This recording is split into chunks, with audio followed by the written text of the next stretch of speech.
So in this video, we're going to discuss the domain and the range. It's important to note that the domain is specifically all of my x values, and the range are my y values.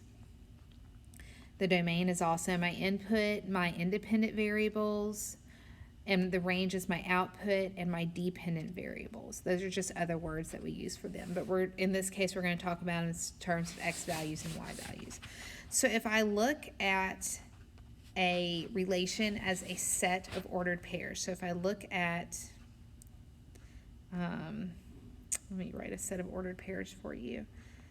-1, -1, 7, 4, 3, 0, and -5, -1. The domain, and I'm going to put the little set notation. The domain, and when I write the domain, I can just put a D, but I do need to put the set notation. And I'm going to write my domain from smallest to largest, but my domain is all of my x values. So my domain is going to be -5, because that's my smallest x, -1, 3, and 7. My range is going to be all of my y values. Again, I'm going to go from smallest to largest, but it's important to note that I'm not going to repeat any values, meaning I see that I have -1 here twice. I have it 1 in my first point, and I have -1 in my last point, but I'm only going to write it once because I want to know what numbers are in my range in my domain, but I don't necessarily care what they pair with or how many times they exist. So -1, 0, and 4 are all of the components of my range, and I don't have anything else to go with that. Okay, so this graph shows 5 points.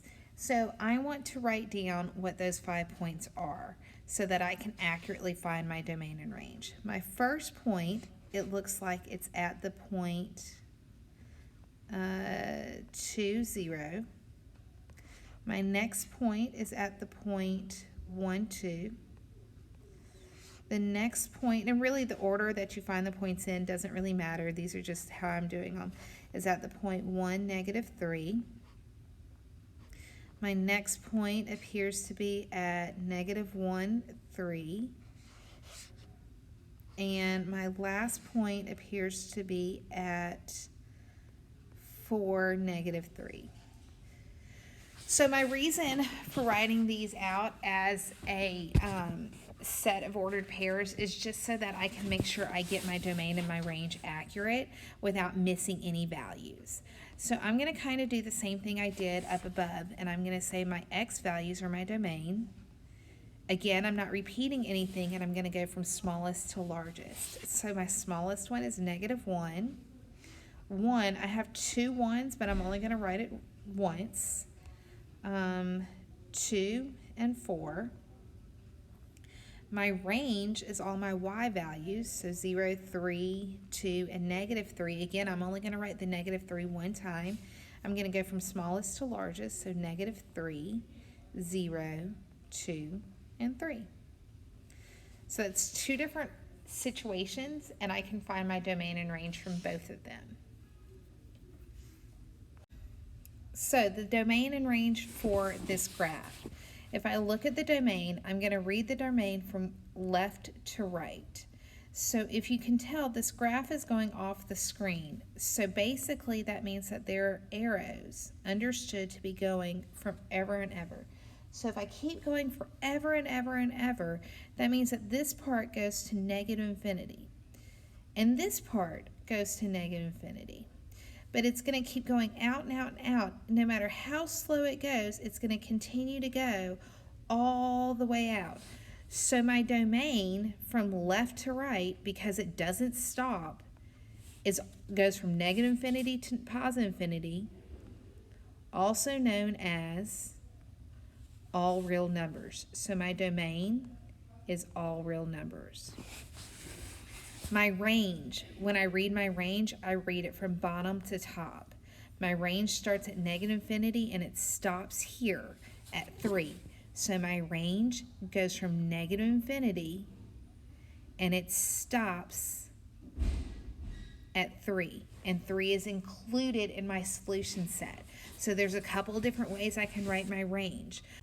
I can write my range in interval notation, negative infinity to 3, and I can write my range in set notation. Remember, in set notation, we have to write the set emblem, define my variable, so y, and then y is less than or equal to 3.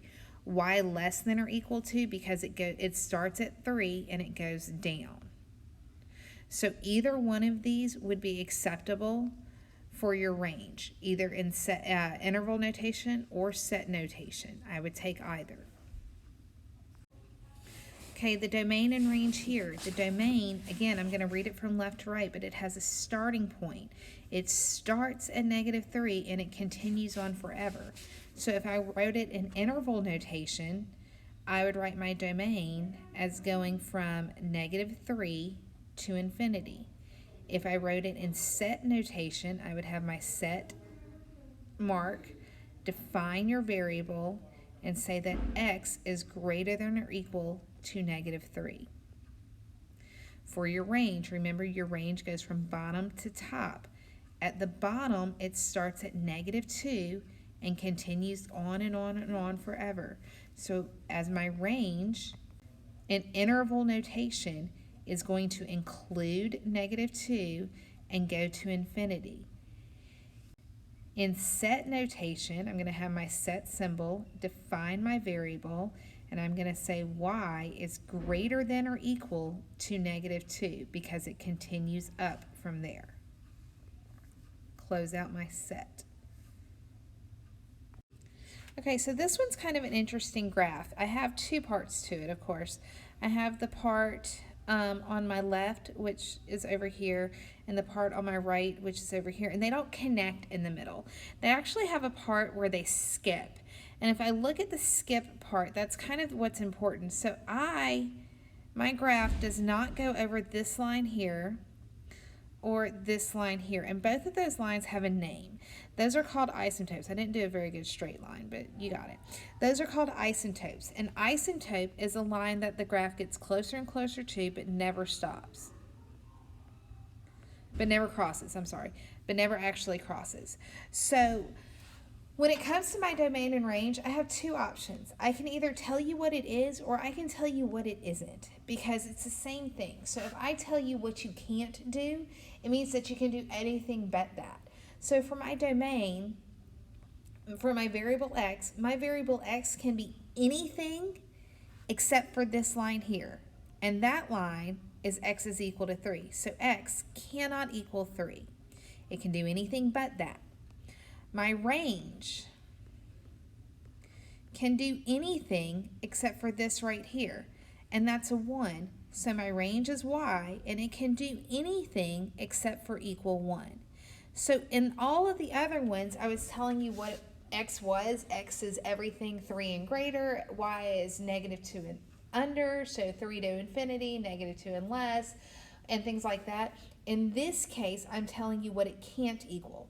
So I'm telling you that my domain can be everything else, and my range can be everything else except for that one singular number. So the reason for this is because this is actually a rational equation, and I have variables in my denominator, so that's kind of my reason for this. Okay, so when I look for the domain and range of this graph, the domain is going to go, again, we're going to go from left to right. Again, this graph is going off the grid, meaning my domain starts at negative infinity and continues all the way to positive infinity, or I can say that my domain is all real numbers. Either way, my range is a little bit different. So just because my graph goes on forever and ever, my range doesn't do that. My range has a starting point and an ending point. So if this is 0, I can count 0, 1, 2, 3. So my range starts at negative 3 and goes to positive 3. So my range is from negative 3 to positive 3. Okay, so this graph is a straight line, but if we notice very plainly, there is a hole in the graph.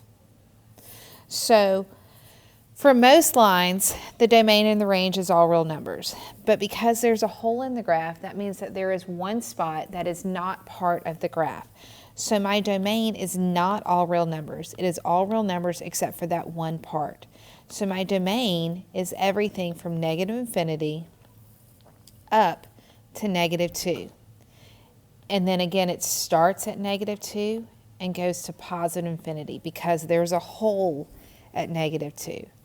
My range is, let's see, that looks like it's at negative 3.5. So my range goes from negative infinity to negative 3.5, and then it starts at negative 3.5 and it goes to positive infinity. Why? Because the coordinates for this point are the coordinates negative 2, negative 3.5. So that means that my hole is right there. So that's why the negative 2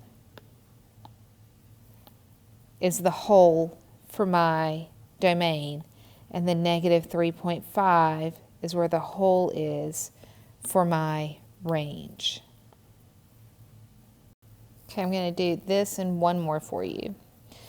Okay, so again, domain and range, we're going from left to right still. So my domain starts at negative infinity and it stops at 0.